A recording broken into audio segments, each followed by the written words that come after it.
The familiar hum of the Enterprise faded into an unsettling silence. I opened my eyes disoriented. Gone were the sleek lines of the Galaxy-class bridge, replaced by an unfamiliar, almost archaic design.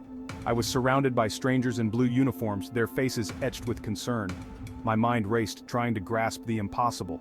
Where was I? What year was this? I am Captain Jonathan Archer. This is the NX-01 Enterprise, humanity's first foray into deep space exploration. I was aboard a vessel centuries older than my own, thrown back in time by an unknown force. The weight of the situation pressed down on me. I was a stranger in a strange land, cut off from everything I knew.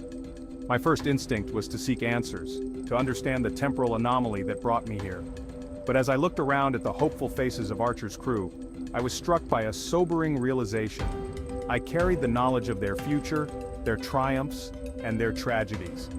The Temporal Prime Directive, a cornerstone of Starfleet protocol, forbade interference with the natural flow of time. Should I, reveal what I knew? The burden of knowledge was heavy. I knew of the Xindi attack, a devastating event that would push humanity to the brink. I saw the faces of the innocent lives lost, the pain etched in Archer's eyes. The urge to warn them, to prevent the tragedy, was overwhelming. Yet the Temporal Prime Directive whispered its warnings in my ear. Interfering with the past could have unforeseen, catastrophic consequences for the future, for my present. My mind wrestled with the dilemma. Could I live with myself knowing I could have prevented a disaster? Or would my intervention unleash something far worse, unraveling the very fabric of time? The Temporal Prime Directive was not just a set of rules, it was a philosophical and ethical framework that guided Starfleet's actions across time. It acknowledged the delicate balance of history, the interconnectedness of events that shaped civilizations and destinies. My training, my instincts, everything screamed against interference. But the faces of Archer and his crew haunted me. They were not just historical figures, they were people facing an unimaginable threat. Despite the weight of my secret, I found myself drawn to the crew of the NX-01. Their optimism, their thirst for exploration, mirrored the spirit of Starfleet I knew. It's fascinating to see the parallels between our journeys, isn't it?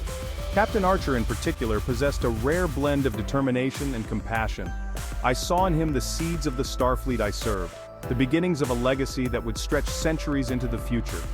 We spent hours discussing the intricacies of space exploration, the challenges of encountering new life forms, the burden of command. I shared my knowledge subtly, offering advice disguised as observations, hoping to guide them without altering their destiny. In those moments of shared experience, I felt a kinship with these temporal ancestors. They were explorers, pioneers, driven by the same ideals that defined Starfleet centuries later. Their struggles resonated with my own. Their victories filled me with a sense of pride. For a brief time, I forgot the burden of my knowledge, the impending disaster that loomed over us. But the respite was short-lived. As days turned into weeks, the date of the Xindi attack drew closer. The knowledge of what was to come gnawed at my conscience, casting a dark shadow over every interaction. I saw the carefree camaraderie of the crew with a pang of sadness, knowing the horror that awaited them. My attempts to subtly guide their actions proved futile. The NX-01 was ill-prepared for the threat it faced. Its technology, while advanced for its time, was primitive compared to what I was accustomed to. I was torn between my duty to the Temporal Prime Directive and my growing sense of responsibility for the crew. The weight of my knowledge became almost unbearable. I found myself withdrawing from the crew, haunted by visions of the future.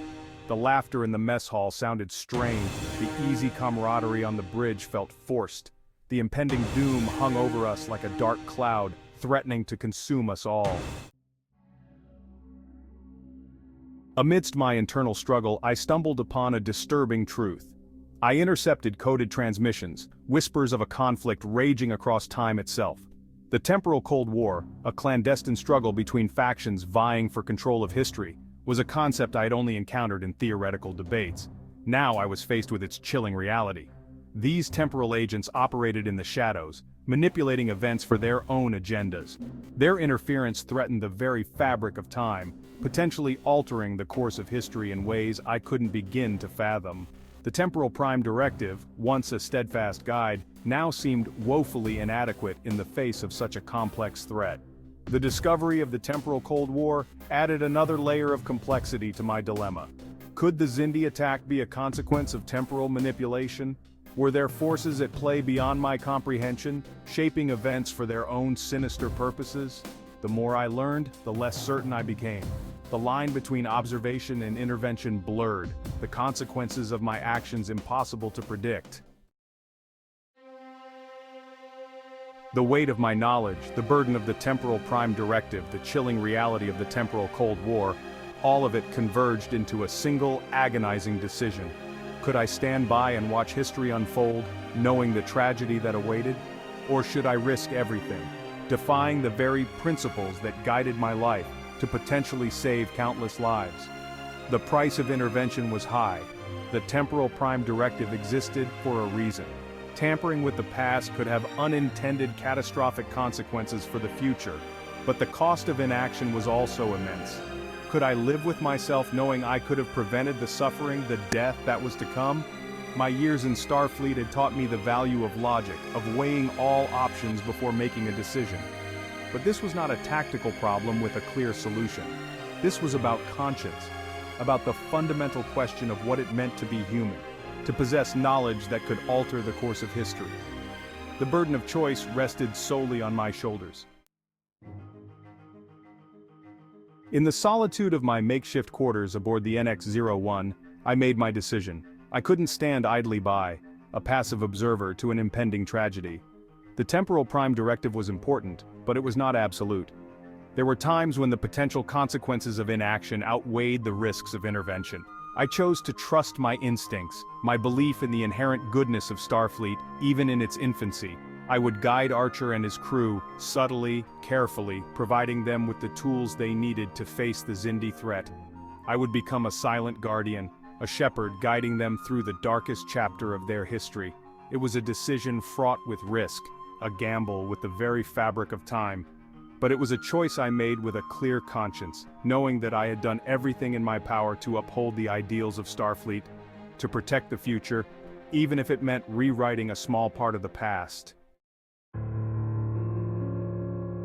The weeks that followed were a blur of clandestine actions and calculated risks. I shared my knowledge of the Xindi weapon, disguised as tactical analysis. I nudged Archer towards key resources, steering him towards alliances that would prove vital in the coming conflict. I walked a tightrope, always aware that one misstep could unravel the delicate tapestry of time. The temporal Cold War continued to rage around us, a hidden conflict that threatened to engulf our timeline. I had stumbled upon a conspiracy that stretched across centuries, a battle for the very soul of humanity. Yet, I never lost sight of my primary mission, to ensure the survival of Archer and his crew, to safeguard the future that I knew. My time aboard the NX-01 was a stark reminder of the sacrifices made by those who came before, the pioneers who paved the way for the Federation I knew. Their courage, their unwavering belief in a better future, resonated deeply within me. I was no longer just an observer of history, I was a participant, a tiny ripple in the vast ocean of time.